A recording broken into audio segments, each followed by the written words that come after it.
سارے بھائیوں کو بہنوں کو سلام۔ خدا کا بڑا شکر ہے کہ وہ آج شام مجھے یہاں پر لایا کہ آپ کے درمیان خدا کا کلام پیش کروں، اور میں شکر گزار ہوں کہ آپ سب کو خدا یہاں پر لایا۔ یہ اتفاقیہ نہیں ہے، یہ کوئی ایکسیڈنٹل نہیں ہے کہ میں اور آپ یہاں پر آج جمع ہیں، لیکن یہ خدا کا خاص مقصد ہے، کوئی آج شام پورا کرے گا۔ میری آپ سے واقفیت نہیں، آپ مجھے نہیں جانتے، میں آپ کو نہیں جانتا، لیکن ایک چیز ہے، اگر ہم مسیح میں ہیں تو پھر ایک بہت بڑا روحانی رشتہ ہم میں قائم ہے جو ابد تک رہے گا۔ اور آج شام ہم دیکھیں گے ذرا خدا کے کلام میں سے، اور بیشتر اس سے کہ میں خدا ان کا کلام شروع کروں۔ یہ تھوڑا سا تعارف میں اپنے بارے میں کراؤں گا کیونکہ آپ نہیں جانتے۔ میرا نام ہے ڈاکٹر جان ایف مارکس، میں دراصل کینیڈا سے ہوں، میرا ملک وہی ہے، ویسے پاکستانی ہوں۔ میں 40 سال یہاں رہا، 20 سال میں سائنس ٹیچر، ہائی اسکول میں سائنس ٹیچر تھا، اور 20 سال یہاں پر پڑھایا ہائی اسکول میں، اور پھر خدا نے مجھے موقع دیا میں کینیڈا چلا جاؤں۔ میں 40 سال وہاں رہا، میں نے 20 سال وہاں ہائی اسکول میں سائنس پڑھائی کینیڈا میں، اور پنجابی میں نہیں، اردو میں نہیں، انگلش میں پڑھائی، اور 40 سال کے میں 88 میں وہاں ریٹائر ہوا تھا، اور اس وقت سے میں وہیں تھا کینیڈا میں۔ پھر خدا نے مجھے موقع دیا کہ میں ادھر پاکستان میں آؤں۔ اس کے ساتھ ہی میں یہ بھی کہوں گا کہ میں نے جب میں ادھر سیالکوٹ میں تھا ایز اے سائنس ٹیچر، تو 1951 میں میں نے خدا کو اپنا شخصی نجات دہندہ قبول کیا، اور یہاں پر میں نے سیالکوٹ کے ایریے میں، اور اس طرح سے اس کے بعد راولپنڈی کے ایریے میں خداوند کی بہت خدمت کی، کیونکہ اس نے مجھے اپنا خادم چن لیا تھا۔ اور خدا کا شکر ہو کہ یہاں سیالکوٹ کے ایریے میں اور راولپنڈی کے ایریے میں خداوند نے مجھے اپنے بڑے زور کے ساتھ استعمال کیا، اور وہ لوگ جو میری عمر کے ہیں وہ شاید آج تک یاد رکھتے ہیں کہ آج سے تقریباً 60 برس پہلے سیالکوٹ میں کیا ہوا تھا اور راولپنڈی میں کیا ہوا تھا۔ اس کے بعد میں نے کینیڈا میں بھی 40 سال رہا، اور 40 سال کے بعد خدا نے کہا کہ اب پاکستان جاؤ، کیونکہ میں وہاں پر کافی خدمت کرتا تھا ریٹائر ہونے کے باوجود، لیکن مجھے اس سے تسلی نہ تھی۔ میں نے کہا خداوند جی کچھ اور خدمت میرے ذمہ ہے، تو خداوند نے مجھے کہا کہ ہاں ہے، تو اس نے مجھے بتایا کہ یہ پاکستان میں ہے، تمہیں جانا پڑے گا۔ میں نے کہا بڑا مشکل وقت ہے وہاں پر، اور پھر بھی میں حاضر ہوں، تو میں آ گیا، اور خداوند 2006 میں میں آیا تھا، 2 مہینے کا ٹور لگایا تھا، پھر میں واپس چلا گیا تھا، اور پھر واپس میں 2008 میں یا 7 میں آیا تھا، اور اس وقت سے میں ابھی تک یہاں ہوں۔ خدا کا شکر ہے وہ یہاں پر استعمال کر رہا ہے، اور ایک خاص مقصد ہے جس کے لیے خدا نے مجھے یہاں پر لایا ہے، اور کلام پیش کرنے کے دوران میں اس کی وضاحت کروں گا۔ خدا کا شکر ہے اس کے ساتھ ہی کہ اس نے مجھے نہ صرف کینیڈا میں، سارے کینیڈا میں، امریکہ میں، انگلینڈ میں، جرمنی میں، لیبیا میں، مڈل ایسٹ میں، دبئی میں، قطر میں، ابوظہبی میں، اور سب سے بڑی بات ملک اسرائیل میں خدا نے مجھے استعمال کیا ہے، اور ملک اسرائیل کا نہایت شکر کرتا ہوں کہ اس نے مجھے یروشلم مسیح کی پیدائش کی جگہ، بیت لحم مسیح خداوند کے پرورش کی جگہ، ناصرت مسیح خداوند کے مصلوب ہونے کی جگہ، یروشلم، گتسمنی باغ، حبرون، اور اس طرح سے ٹائبیریس، تبریاس، اور دوسرا شہر مسیح خداوند کا کفرنہم، یہ سب دیکھنے کا موقع دیا ہے۔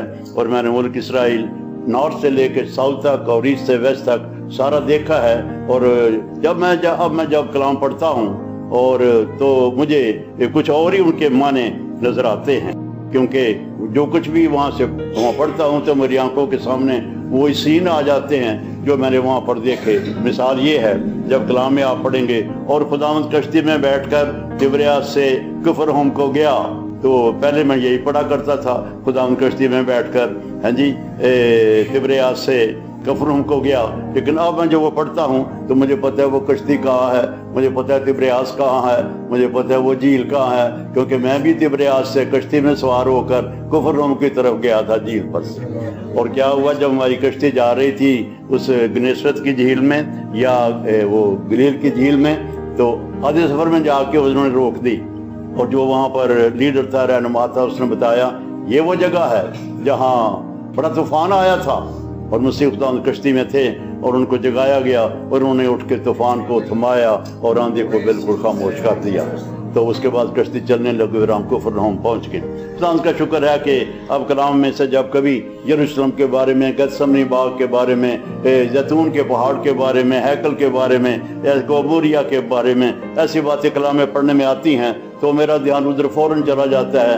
گتسمنی باغ کہاں ہے، زیتون کا پہاڑ کہاں ہے، اور جہاں سے مسیح خدا آسمان پر اٹھائے گئے تھے وہ جگہ کہاں ہے، اور ہیکل کہاں ہے، اور اس طرح سے اور بھی بہت سی باتیں. تو کلام کے پڑھنے میں اب مجھے بہت زیادہ مدد ہو رہی ہے جب سے خدا نے مجھے یروشلم میں جانے کا موقع دیا. تو اب کافی وضاحت ہو گئی ہے، تو میرا خیال ہے خدا کا کلام شروع کریں تاکہ جو آج پیغام میرے پاس آپ کے لیے ہے وہ میں پورا پہنچا سکوں. پڑھیں گے متی کی انجیل باب 16، متی کی انجیل باب 16 آیت 13.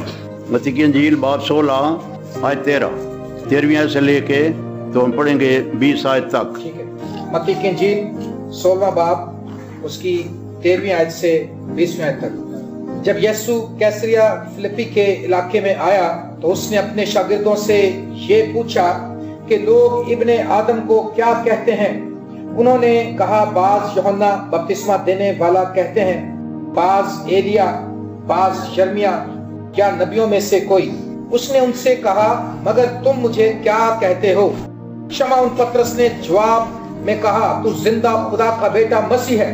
یسوع نے جواب میں اس سے کہا مبارک ہے تو شمعون بر یونا، کیونکہ یہ بات گوشت اور خون نے نہیں بلکہ میرے باپ نے جو آسمان پر ہے تجھ پر ظاہر کی ہے. اور میں بھی تجھ سے کہتا ہوں کہ تو پطرس ہے اور میں اس پتھر پر اپنی کلیسیا بناؤں گا اور عالم ربا کے دروازے اس پر غالب نہ آئیں گے.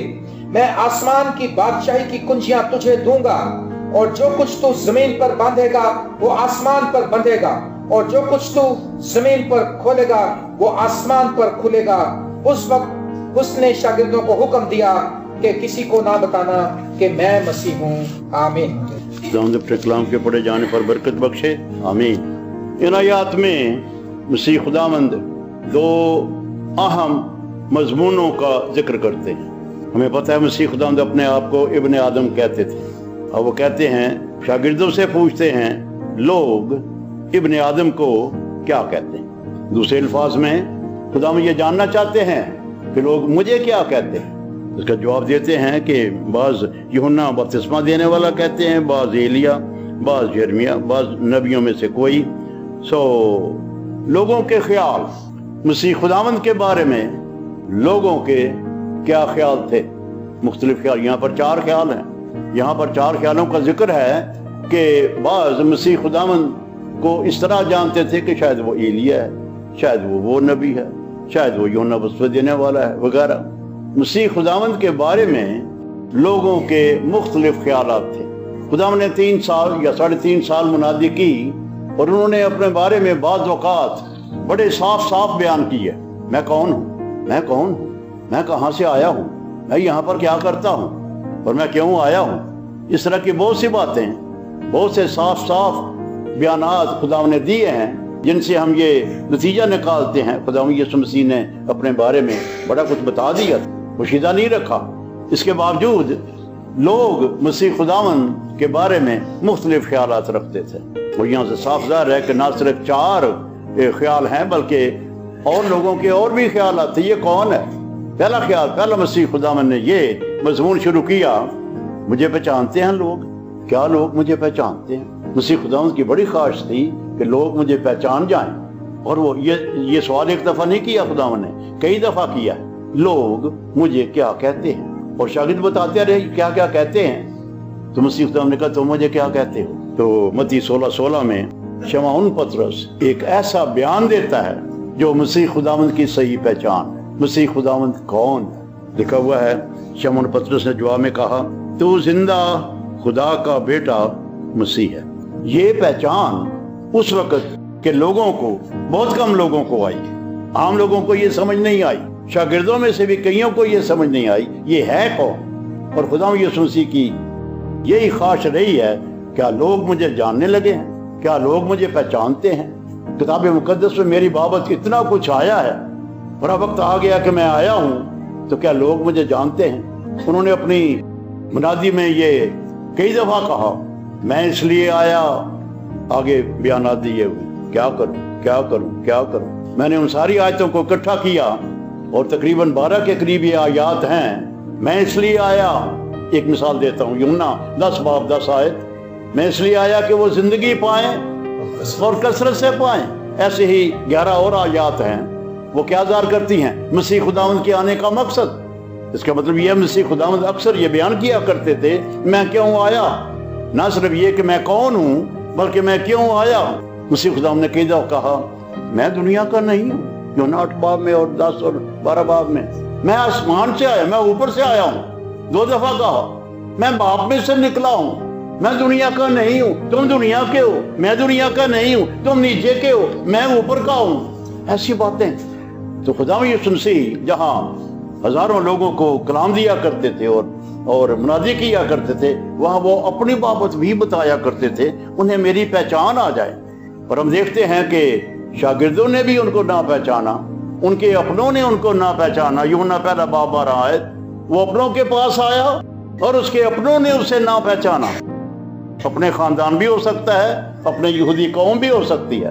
یوحنا 1 باب 12 آیت، وہ اپنوں کے پاس آیا اور اس کے اپنوں نے اسے نہ جانا۔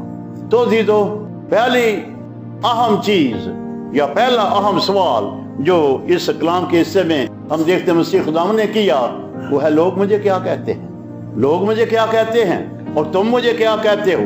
جب پطرس نے یہ جواب دیا، تو زندہ خدا کا بیٹا مسیح ہے، یہ پرفیکٹ جواب تھا اور یہ دنیا کو نہیں پتا تھا، یہی حقیقت تھی۔ اور اس بڑی حقیقت پر ایک بڑی اہم چیز قائم ہونے والی تھی، ایک بہت بڑی بلڈنگ کھڑی کی جانے والی تھی اسی حقیقت پر۔ اور خداوند نے اپنے شاگردوں پر یہ ظاہر کیا تاکہ ان کو وہ جان جائیں میں کون ہوں۔ تو پطرس نے کہا تو زندہ خدا کا بیٹا مسیح ہے۔ اور یہ بات لکھا ہوا ہے آیت 17 میں کہ یہ انسان کی طرف سے نہیں ہے، یہ انسانی علم، انسانی لیاقت کی طرف سے نہیں ہے، انسانی تجربہ قابلیت نہیں ہے، یہ بھید، یہ پہچان، یہ سمجھ مسیح کی کسی اور وسیلے سے آتی ہے، اور وسیلہ وہ کیا ہے؟ 17 آیت لکھا ہوا ہے، یہ بات گوشت اور خون نے نہیں بلکہ میرے باپ نے جو آسمان پر ہے تجھ پر ظاہر کی ہے۔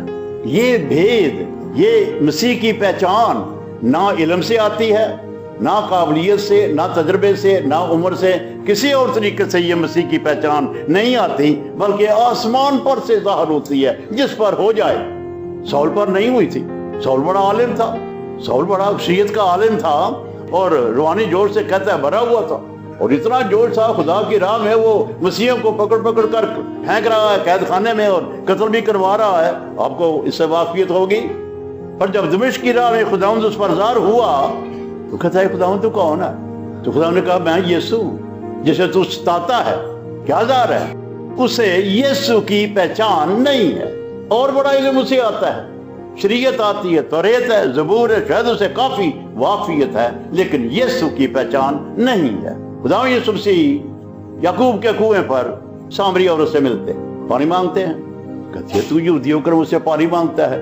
آگے جو خداوند کا جواب ہے یوحنا 4 باب میں، وہ بڑا ہی عجیب ہے۔ اگر تو خدا کی بخشش کو جانتی، اگر تو خدا کی بخشش کو جانتی، پہلی بات۔ دوسری بات یہ بھی جانتی وہ کون ہے، یہ بھی جانتی کہ وہ کون ہے جو تجھ سے پانی مانگ رہا ہے، تو اس سے مانگتی اور اسے زندگی کا پانی دیتا۔ 2 سوال۔ اگر تو خدا کی بخشش کو جانتی، نہیں جانتی تھی خدا کی بخشش کیا ہے۔ مسیح خداوند کی یہ خواہش ہے لوگ جانیں کہ خدا کی بخشش کیا ہے، خدا نے کیا بخش دیا ہے۔ جواب ہے یوحنا 3:16، خدا نے دنیا سے ایسی محبت رکھی اس نے اپنا بیٹا بخش دیا۔ یہ اس کا جواب۔ اگر تو خدا کی بخشش کو جانتی، وہ نہیں جانتی تھی، خدا نے کیا کر دیا ہے، خدا نے کیا دنیا کو دے دیا ہے، خدا نے اپنا بیٹا دے دیا ہے۔ جو کوئی اس پر ایمان لائے وہ ہلاک نہ ہو بلکہ ہمیشہ کی زندگی پائے۔ صرف مسیح پر ایمان لانے سے، یہ جاننے سے کہ یسوع کون ہے، خدا نے کیا بخش دیا ہے، ایک زندگی بدل جاتی ہے اور بالکل الٹ انسان ہو جاتا ہے. جاننا، مسیح کو جاننا. اس دن خداوند نے سوال کیا دوسرے لوگ مجھے کیا کہتے ہیں، اور پطرس نے جواب دیا جو میرا خیال ہے پطرس نہیں دے رہا تھا. پطرس کا کیا علم تھا؟ ہمال 4:13 آج بتاتی ہے یہ ان پڑھ تھا، نہ واقف آدمی تھا. ان پڑھ اور نہ واقف آدمی تھا، ماہی گیر تھا. کیا علم تھا اس کا میں نہیں پتا، لیکن وہ اس وقت ایک بڑا ہی عجیب جواب دیتا ہے. اور صاف ظاہر ہے 17 سے کہ وہ جواب انسانی قابلیت کا نہیں ہے، انسانی علم کا نہیں ہے، بلکہ خدا باپ نے پطرس پر ظاہر کیا. جو چیز ہم پر ظاہر ہو جائے ہمیں پہلے پتہ نہ ہو وہ مکاشفہ ہوتا ہے. اگر آپ کو کسی چیز کا پتہ لگ گیا ہوا ہے جس کا پہلے آپ کو پتہ نہیں تھا، یہ آپ کے لیے مکاشفہ ہے. یہ نہیں کہ اب آپ کو نیا مکاشفہ ہو رہا ہے، نہیں، مکاشفہ یہاں پر موجود ہے. جتنا مکاشفہ انسان کے لیے ضروری ہے کہ وہ خداوند یسوع مسیح پر ایمان لائے، وہ یہاں موجود ہے. کوئی نیا مکاشفہ اب نہیں ہوگا. لیکن یہاں پطرس کے لیے ایک نیا مکاشفہ ہوا ہے. یسوع مسیح کی پہچان، آسمان کی طرف سے پہچان ملتی ہے یسوع مسیح کون ہے. اور جب خداوند یسوع مسیح کو یہ موقع ملا تو انہوں نے کہا اب اس پہچان کے اوپر، اس پتھر پر میں اپنی کلیسیا بناؤں گا. وہ پتھر پطرس نہیں ہے بلکہ یہ پہچان ہے جو پہلے انہوں نے آشکارا کی. مسیح کی پہچان ایک پتھر ہے، یہی چٹان ہے. اسی چٹان کے اوپر ہی کیا ہوا؟ مسیح خدا نے کہا میں کچھ بناؤں گا. یہ دوسرا پوائنٹ ہے. کیا لکھا ہے یہاں پر آیت 18 میں؟ میں اپنی کلیسیا بناؤں گا. یہ ایک نئی بات ہے. انجیلوں میں کلیسیا کا لفظ نہیں آیا، صرف متی کی انجیل میں 3 دفعہ آیا ہے. ویسے کلیسیا کا لفظ 71 دفعہ آیا ہے. کلیسیاؤں پلورل 35 دفعہ آیا ہے. تقریباً 105 دفعہ کل کلیسیا کا لفظ آیا ہے. لیکن مسیح خداوند نے اس لفظ کو بہت کم استعمال کیا، نہ انہوں نے اس کی بنیادی کی. شاگردوں نے مسیح خداوند کے منہ سے کلیسیا کا لفظ زیادہ نہیں سنا. انہوں نے نہیں بتایا یہ کیا ہوگا، کب ہوگی، کہاں ہوگی، کیسے ہوگی، کون بنائے گا، کیا اس کا انجام ہوگا، کچھ نہیں پتا. شاگردوں کو نہیں پتا. اور یہاں پر ان آیات میں خداوند یسوع مسیح 2 اہم باتیں ظاہر کرتے ہیں. پہلی کہ میں ہوں کون. لوگ مجھے جو مرضی کہتے ہوں. انہوں نے کہا شمعون پطرس تو کیا کہتا ہے؟ یہ تھا ایک بنیادی جواب، حقیقت کہ تو زندہ خدا کا بیٹا مسیح ہے. اس بنیاد پر کہ مسیح ابن آدم، مسیح زندہ خدا کا بیٹا ہے، اس حقیقت پر کہتے ہیں میں آگے کچھ بناؤں گا. یہ ایک دوسرا قدم شروع ہوتا ہے اور نئی چیز شروع ہوتی ہے. شاگردوں کو اس کا نہیں پتا تھا یہ کلیسیا کب بنے گی، کیسی ہے. خدا نے کہا پہلی بار متی 16 باب آیت اس کی 18 میں اپنی کلیسیا بناؤں گا. اب اس کے حصے کریں تو میں بناؤں گا اور نہیں کوئی بنائے. دنیا کی ساری پارٹیاں جیسے مسلم لیگ ہو، یہ ہو، وہ ہو، انسان بناتے ہیں. ہر ملک میں پارٹیاں پائی جاتی ہیں، سیاسی پارٹیاں. یہ سیاسی پارٹی نہیں ہے. سوال ہے یہ کیا ہے؟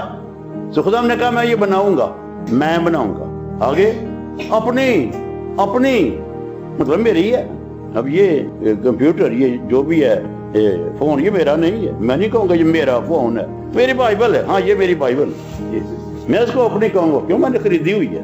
تو جب خداوند کہتے ہیں اپنی، ایک ایک لفظ وہ الگ کر لیں، میں، اور نہیں کوئی بنائے گا. آج دنیا پر جو خادم کوئی بڑے بڑے اسپیکر یا یہ کہیں وہ میں کلیسیا بنا رہا ہوں، تو غلط ہے. کوئی نہیں بنا رہا، نہ کوئی بنا سکتا ہے. انہوں نے کہا میں بناؤں گا. پہلی بات. دوسری اپنی ہے. یہ اگر اپنی کا لفظ نکال بھی دیا جائے پھر بھی فکرہ مکمل ہو سکتا ہے. میں کلیسیا بناؤں گا، میں کلیسیا بناؤں گا، یہ بھی خداوند کہہ سکتے تھے. لیکن انہوں نے کہا میں اپنی کلیسیا بناؤں گا.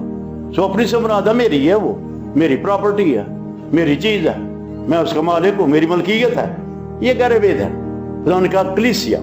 سو آج شام میں آپ کے سامنے یہ کلیسیا کے بارے میں کچھ پیش کروں گا.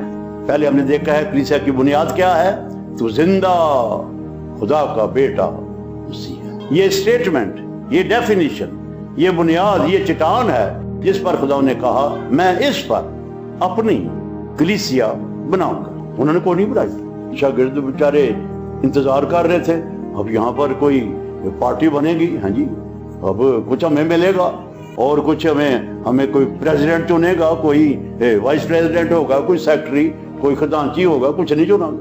آخری وقت آ گیا، بالا خانے میں پاکشاہ ہو رہی ہے. اور